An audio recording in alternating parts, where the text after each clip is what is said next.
Tom, Brand USA, we're a year, more or less, I wouldn't say to the day, but more or less a year since its launch. Sure. Marks out of 10 on performance so far, would you say? You know, I think Brand USA is off to a really terrific start. We entered a handful of markets last year with really pretty light campaigns, and the reason they were light campaigns is the funding mechanism for the organization had an industry match and a government component. So we had to raise money from the industry at the same time that we started to market the country. We marketed in Canada, we marketed in the UK. We got really great responses to the ads, and this year we'll roll out another 6 countries. So good initial results, good feedback on the campaign. The intent to travel, which is the thing that we were really measuring, was up strong in the markets where we were able to measure results. So I think we're off to a great start. One of the interesting aspects I've found about the launch of Brand USA, about the campaigns, is they weren't really pushing iconics, destinations and places and attractions. They're actually trying to give it almost like American and USA culture. Right. Is that something you think will continue, and do you think that's part of the success really, rather than bang in your face with Golden Gate or Empire State? It was actually, why don't you just come here and enjoy us as people? Yeah, I think Chris Thompson and his team understand that. Look, they've been given this incredible opportunity. The product is known globally. Around the world, people know they know those iconic places in America. They know us through the entertainment industry. They know us through cultural exchange. They don't know as much about the diversity of the country, the geographic diversity, the beautiful landscapes we have around the country. And really, the Brand USA team did a great job working with partners and making sure they really researched what travelers outside the United States were thinking. And one of the things that we have to overcome is we need to compete for tourists. And we wanted to send a message that said, you're welcome here. There's exciting things going on here. We really want you to come and experience different things in our country and know not just, certainly a high percentage of people are going to go to New York, are going to go to Disneyland, are going to go to Las Vegas. But to the degree that we can get them to take a different look at the United States of America, we just think that'll translate to more trips over time. We think we have the best destination in the world to sell, and we've taken that task of selling that destination seriously. Cool.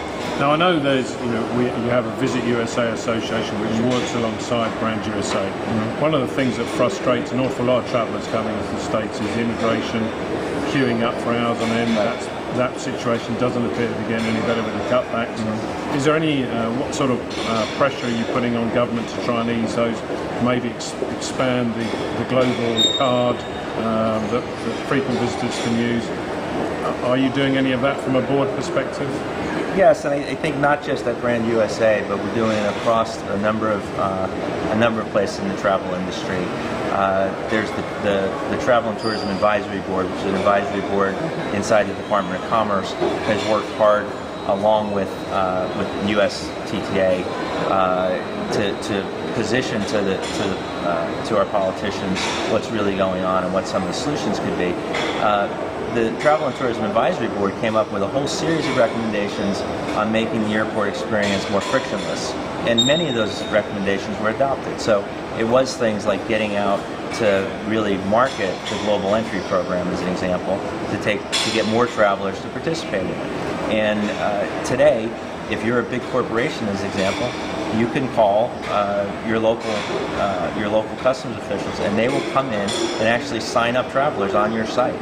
And expedite that process, so that if you can bring a couple of hundred travelers in to sign up in a day, they'll come out and do it at your office. So government really is cooperating and trying to get out there and market the programs they have. The other program, which is certainly it's more of a domestic program, is the TSA Pre, which in some cases reuses pieces of the technology that Global Entry uses. So it was a great reuse case.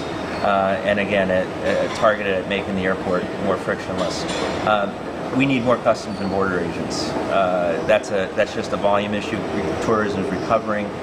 There were some cutbacks, as you mentioned, and we've been out there talking to folks on Capitol Hill. The whole industry has about that's just not the experience we want people to have when they come to our country.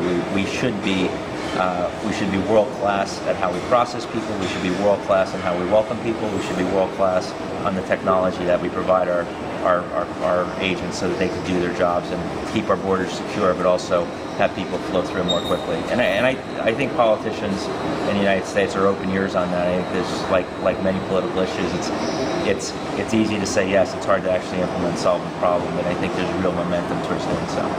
Excellent. Well, I look forward to smooth entry next time I come to the States. Thank you very much. Thank you. Cheers. Good talking with you.